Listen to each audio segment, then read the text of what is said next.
கர்த்தரும் இரட்சகரும் மீட்பரும் ஆகிய இயேசு கிறிஸ்துவின் நாமத்தில் யாவருக்கும் அன்பின் வாழ்த்துக்கள். தேவன் தாமே ஒவ்வொருவரையும் ஆசீர்வதித்து இன்னும் அதிகமாய் பலப்படுத்துவாராக. இந்த நாளுக்குரிய தியான வசனம் யோபு 16வது அதிகாரம் 19வது வசனம். எனக்கு சாட்சி பகருகிறவர் உன்னதங்களில் இருக்கிறார் என்று சொல்லுகிறார். இக்கட்டான சூழ்நிலைகளிலே அகப்பட்டிருக்கிற யோபு அவனுடைய நிலைகளை பார்த்து அவனுடைய குடும்பத்தாரும் நண்பர்களும் பல விதமான வார்த்தைகளினாலே யோபுவை குற்றவாளியாக தீர்க்கிறார்கள். யோபுடைய வெளி நிலைமையை கண்டு, வெளி தோற்றத்தை பார்த்து, உண்மையாகவே இவன் தவறு செய்தவன்தான், இவன் குற்றவாளிதான், தேவனுக்கு விரோதமாய் பாவம் செய்தவன்தான் என்று தீர்ப்பு எழுதுகிறார்கள். ஆண்டவராகிய தேவன் இந்த யோபுவை அந்த சூழ்நிலைக்கு உட்படுத்தினாலும் யோபு தன்னுடைய நியாயங்களை அல்லது உண்மையை தன்னை சுற்றிலும் இருக்கிற மனிதர்களிடத்தில் எடுத்து சொன்னாலும் அது சாட்சியாகவோ நன்மையாகவோ மாறாமல் இருக்கிறது. அப்பொழுது இந்த யோபு சொல்லுகிறார், மனிதன் கொடுக்கிற சாட்சியை விட என்னுடைய உள்ளான நிலைகளை அறிந்து, என்னுடைய மறைமுகமான வாழ்க்கையின் அந்த நிலைகளை அறிந்து எனக்கு சாட்சி கொடுக்கிறவர் உன்னதங்களில் இருக்கிறார் என்று தன்னை தைரியப்படுத்தி திடப்படுத்தி கொள்ளுவதை நாம் காண முடிகிறது. நாம் பிரியமானவர்களே, பல நேரங்களிலே மனிதன் நம்முடைய வெளி தோற்றங்களை பார்த்து தீர்ப்பு கூற ஆரம்பிப்பார். நல்லவர்கள் என்றும் கெட்டவர்கள் என்றும், இவர்களுக்கு இது அவசியம் என்றும் அவசியம் இல்லை என்றும் பல விதங்களிலே வெளி தோற்றத்தை பார்த்து தீர்ப்பு கூறவும் பலவிதமான காரியங்களை அவை ஜோடிக்கவும் செய்வார்கள். ஆனால் பல நேரங்களிலே நம்முடைய நியாயங்கள் நம்முடைய நீதிகள் நம்முடைய சொந்த குடும்பத்திலேயே எடுபடாமல் போய்விடும்.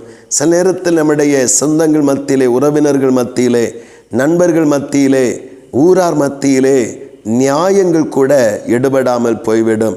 ஆனபடினாலே அந்த சூழ்நிலையிலே நாம் மனம் கலங்கி நம்முடைய மனம் தளர்ந்து போகிற அளவிலே நாம் மாறிவிடாதபடி, யாரும் என்னை புரிந்து கொள்ளுவதற்கும், யாரும் எனக்காக வழக்காடுவதற்கும் சாட்சியிடுவதற்கும் இல்லையே என்று புலம்ப வேண்டிய அவசியமில்லை.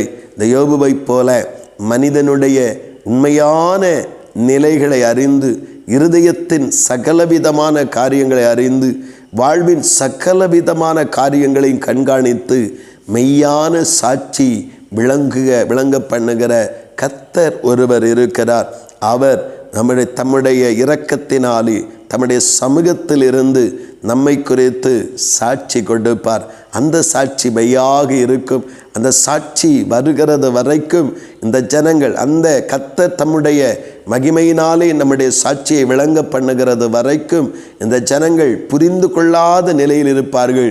கர்த்தர் தம்முடைய சாட்சியை நமக்காக பகிரும் பொழுது ஜனங்களுடைய முகங்கள் வெட்கப்படும்படியாய், நம்மை அற்பமாய் எண்ணி அல்லது அசுத்தமாய் எண்ணி கீழ்த்தரமாய் எண்ணின மனிதர்களுடைய முகங்கள் கருகி போகிற அளவில் தேவன் மகிமையான சாட்சியை நம்மிலே விளங்க பண்ணுவார். ஆனபடினாலே மனிதன் நம்மை அங்கீகரிக்கவில்லை என்பதற்காக தளர்ந்து விட வேண்டாம். நம்மை அங்கீகரித்து நம்மை மகிமைப்படுத்துகிற கர்த்தர் இருக்கிறார். உத்தமமாய் அவரை பின்பற்றுவோம்.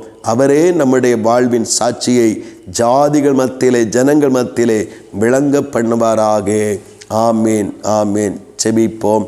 அன்பின் பரலோக பிதாவே, நல்ல இந்த காலை நேரத்திற்காக ஸ்தோத்திரப்பா. பல நேரங்களிலே யோபுவை போல நாங்களும் இருக்கிறோம் தகப்பனே.